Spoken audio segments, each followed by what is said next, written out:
From what you're saying is that street vendors, they're not ready for the digital economy. This is the case. So how about we say that a vendor, like a person who does hair for a living, and then she's given the platform to showcase her business online. And then don't you think if her work is that good, that person could be the next makeup artist of celebrities? So what we're saying is that the townships really do need the economy, the digital acceleration for the increase of the improvement of the economy in the township. As you said, it is costly. The digital world needs money. The business in the townships right now cannot afford to pay for that. I cut my hair with 20 rand. The person uses electricity to cut me. He has to pay for electricity, to pay for rent. There is not enough money to maintain this system because it is costly. For example, this person needs to update each and every day. That cost, data, whatever that you can mention, it costs them. You cannot bring Wi-Fi into this because Wi-Fi only located in certain spots. Let's say the salon is far away from places by there's Wi-Fi. The person will need to go there every time and update this stuff. That's time consuming. Instead, it could be cutting someone's hair by the time. And if the person, for example, has to hire someone to do the job, it's also costly. They cannot make enough profit because the money they're making is too small. Okay, so I do understand, but it has been said that what they're trying to do now is to make it a point that Wi-Fi is accessible the way you're able to access your networks. So what we're saying is that the point of what you're saying, that a person will be actually losing time, but actually they won't be losing time because we need to focus that our country, especially our townships, they need to be able to compete in the world trade markets. They need to be well known internationally and stop competing locally so that they can be both recognized locally and internationally. POI, our currency right now is not suitable. Township, they cannot get into the market, global market, because the currency right now of South Africa is too low. How are they going to compete with selling 150 tomatoes against people actually dealing with millions and millions? That's not possible. That's when education comes in. You have your Wi-Fi, which is you'll be given data to do more research, to keep yourselves updated with what's happening around you, to know that this is what's happening currently, where do I fit in? Because it's not really that since, well, we cannot compete globally, it does not certainly mean that we cannot still compete. We can also still do something with that small line and 150 to update, to also increase the sense of business in each and every individual in the township. So what you're trying to say is that township people should be excluded in the digital economy and only city people should be given that platform, whereas it's making them more successful than people that are in townships. Imagine a person who's in the rural areas currently right now, needing to be well known, needing to be exposed. Quite a lot of people in the township, quite a lot of people in the rural areas have that they don't have that opportunity, but have that idea that if they implement it, it could also change the world. We could also improve our economic status in the world. The POI. Let me tell you this, it's gonna cost the government a lot of money. We have SMMEs, small, micro, whatever economy, right? Those things, they fund businesses so that they can elevate. So if the government take this money, should be using on SMME by buying data for people to research. People in township mostly, they are not so educated about smartphones still. The women that are selling potatoes, most of them use this phone just to call, just to play music and watch videos. Don't have the time to, especially even servers that they're gonna use to do that. If you go to Google right now, the servers that you go through, then people who have an idea about the internet, people who can actually be able to distinguish which server to use and which one not to use. They can also get the wrong information from there and could destroy their businesses. And also people can also steal their information using this thing. If right now I'm not working, blah blah, somebody comes up with this brilliant idea in this business, I could actually hack it and steal it. For example, another one is going to affect them financially. As you know about the story, guy who hacked people's account is stealing 10 cents in each and everyone's account. If I was that person and I go to the township, I see people are using digital. POI, who's that guy was he mentioned? Where did you get your information? Oh, Sipomdala. Sipomdala, yes, what was the website? The website he was using. No, not the website he was using, but the website that claimed that he did that.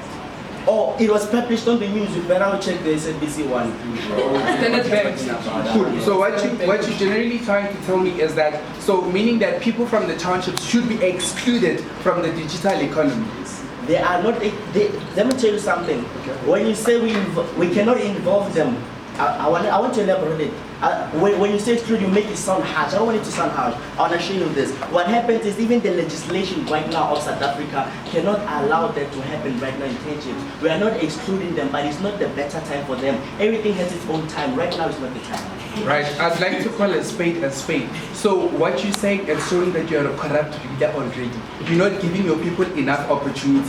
In South Africa, we are equal. We need to be treated as equal and we need to be one. So what you're saying is that, so there's a difference between people from the townships and people from the cities.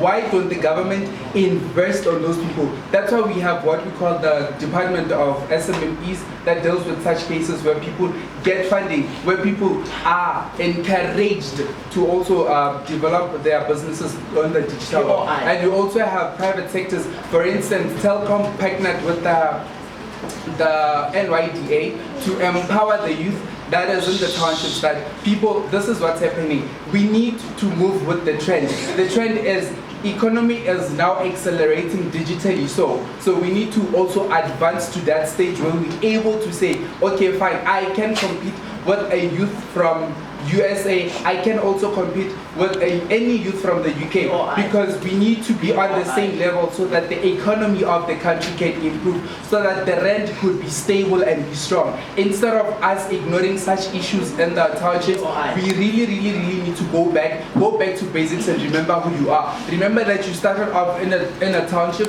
you're still growing. So what you're trying to tell me is that as soon as you are successful, you forget about the people and the township and then focus on the people in the cities, forgetting that those people in the township are the very same people that support point of order. Mr.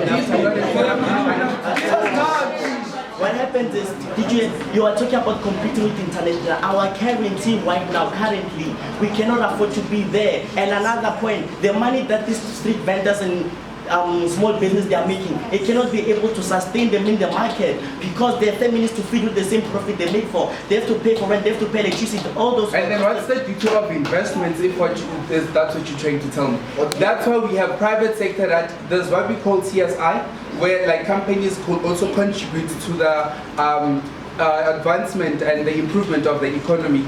Also, both empowering also the youth in the townships to elevate themselves and be like, okay, I can now compete with Mr. Price, I can now compete with ShopRite, I can compete with anything. As long as I... We're talking about empower, we are in the digital, we're talking about yes, now. that's why you need to be empowered to be digital. You cannot just expect me to give you this phone and data and then you said, okay, decide what you're gonna do. I still need to attend programs whereby I'll be taught how the digital world works, what are the do's and don'ts, what are the things that I could face, the challenges that I could face as a youth. Yeah. Granted. Thank you. This way literacy comes in. Like I mentioned earlier, I'm saying it's gonna, first of all, it's gonna be time consuming. To go to the streets and take those parents who are busy selling, making 150, and take them into a class and sit them to teach them a computer, it's going to be time consuming while they could have been making money in the meanwhile. Another point, let me move on, I'll give an opportunity. Another thing, it's going to cost the government money, like I mentioned earlier. The government right now is trying to invest in a lot of things right now. If they try to invest there in teaching those grandmothers, those and right now, currently, if you can check, the township business are now taken by foreigners. If you can check, South African many people right now are not willing to learn.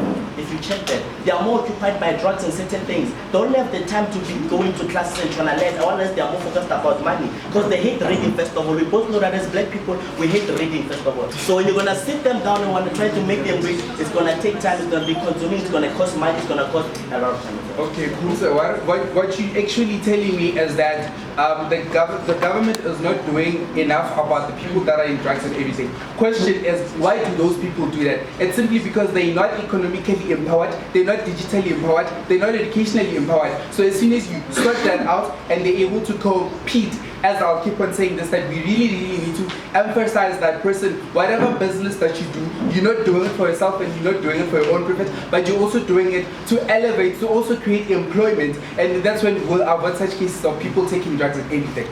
Sir, there is a thing called social issues, and environment is one of the issues. There's environment aspect. The environment aspect right now, it is not suitable for ICT to come take over. Imagine right now you're selling tomatoes and you want to sell tomatoes. Who will buy your tomatoes online? There's no need for me to buy tomatoes online. That's basic thing. And there's not, okay, a quota for example, I love fast food. So if I want a quota, I'm sitting at home and texting them all that it's going to be temples. I might as well go there and buy myself and take a walk home. That's then much why better. are you able to order your pizza from Devoners and why are you able to order food from KFC? Yet you cannot still try to order your butter from... Yo, I don't order a pizza, my guy. I go to the plaza.